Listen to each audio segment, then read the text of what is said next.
Hey, I hope you're having a good weekend. I wanted to drop this quick video while I head out to one of the rentals. There's people that have been sending me private messages asking me, how do you scale a property? Scaling a property means that you're going to build generational wealth, which is you're basically going to buy a rental and then you're going to 1031 exchange it up. And for those of you that don't know what that means, I'm going to try to explain it the best I can. 2009, 2010, there was a housing market crash in Las Vegas. And I could see the opportunity was very vast because I knew that in the future, all the prices would then return back to the normal that you see here.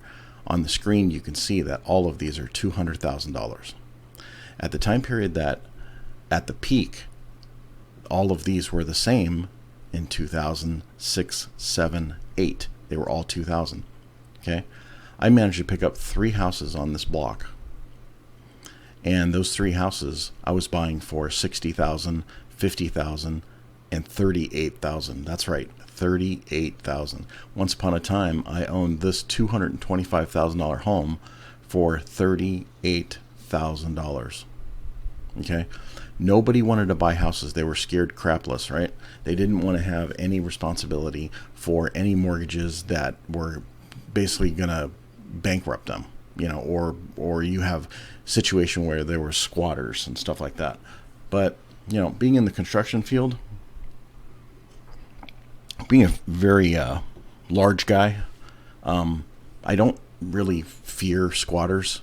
They're just people that are down on their luck and they, need to move somewhere else if they happen to find themselves in my house, which I've pulled people out of my houses many, many times.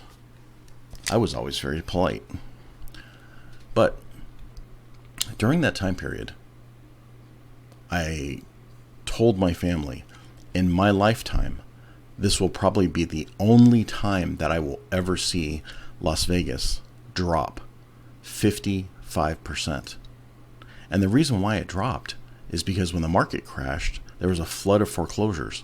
And the banks turned around and they dumped, instead of talking to each other, they dumped all of their inventory on the market at one time. And that's what crashed the market. I don't think that will ever happen again. They've gotten wise to that because they lost a lot of money. And also, guess who bailed them out? The taxpayers, right? Must be nice to be a bank. So anyway, I picked up 3 houses on this block, and I'm going to show you the progression of a scale. Okay, and now this is the actual scale on one of the houses that I did. And here it is. Scaling a rental property. Number 1, you got to locate the property and make sure that it has positive cash flow if you plan to rent it. Okay? Check neighborhoods. Make sure that you get when you do rent it, make sure that you get the right tenants in there. Make sure you screen them. Just don't go off of personality because I've been there. It doesn't work. Okay? Make sure that when you buy the property that you're going to have equity when you buy it in case you have to reappraise it. Okay? So you might have to put a little sweat equity in. You might have to boost it a little bit. I pretty much have to do that on every property, right? So you can hold the property until paid off, or you close or close to it, right? And that's what I recommend. Now, on this particular property that I'm talking about here, I held it for 10 years. 10 years. I had it rented for a measly $1,000 a month. Now, this was a fairly large home. This was a 2,200 square foot, 5-bedroom, 3-bathroom, single story, okay, that I bought for $60,000. Okay? Now,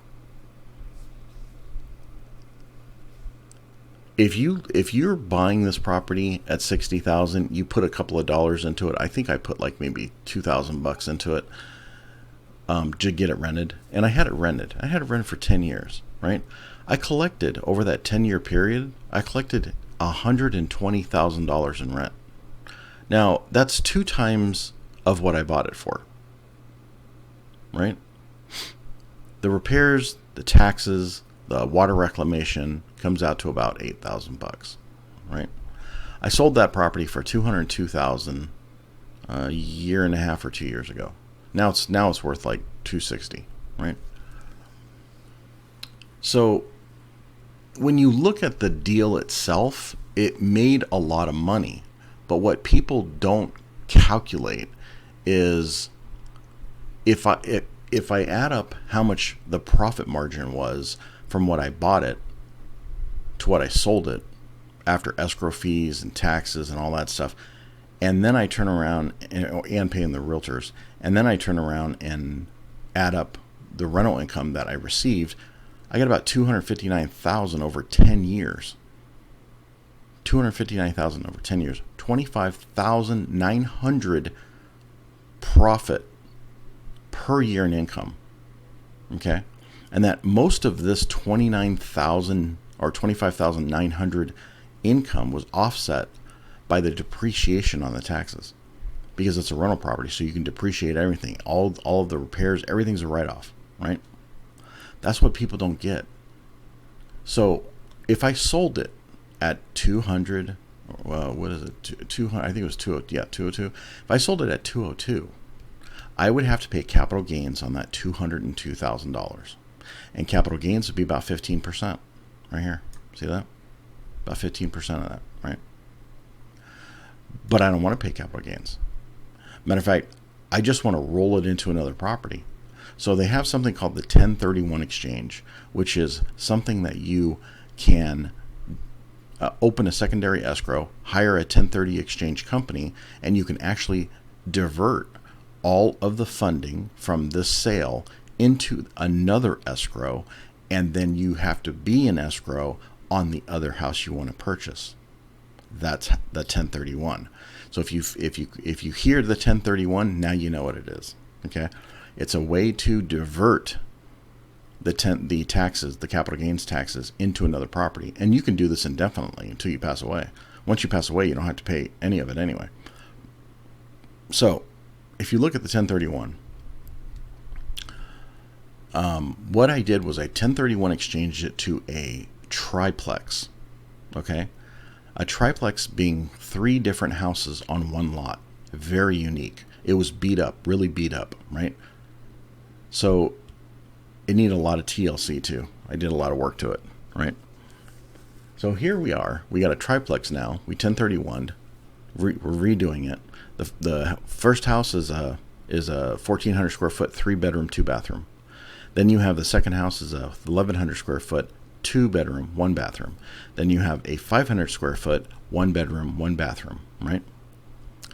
The trick here was try to figure out what the rents are in that area. I happened to find it in a pretty decent area of Vegas, right?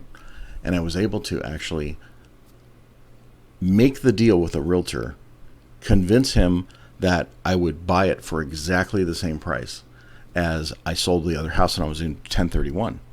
Well, he managed to talk to the owner, and it was a deal because it was on the market for $40,000 or $50,000 over what I was offering. But it sat on the MLS for a year. See what I mean? Because of the condition.